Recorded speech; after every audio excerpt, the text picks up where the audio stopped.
เลข8ขอให้นางสาวฟังคีย์เวิร์ดเนาะคีย์เวิร์ดมีที่ว่าสิ่งเสพติด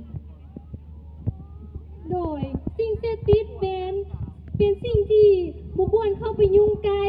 และก่อผลเสียต่อสุขภาพเฮ็ดให้สุขภาพเสียและสภาพจิตใจขอขอบเจนางสาวคนต่อไปจกที่ว่า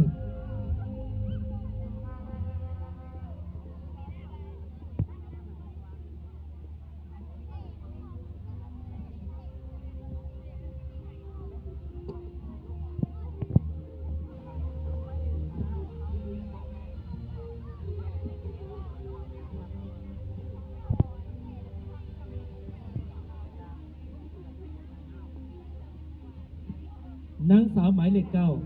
จกได้ที่เบิดวัยรุ่นหยุกใหม่วัยรุ่นหยุกใหม่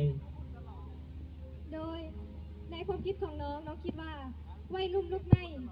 เป็นวัยรุ่นที่มีความคิดและความรู้ความสามารถ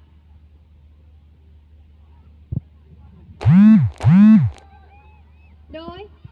ในความคิดของน้องคิดว่าวัยรุ่นยุคใหม่เป็นวัยรุ่นที่มีความรู้และความสามารถในทุกๆด้าน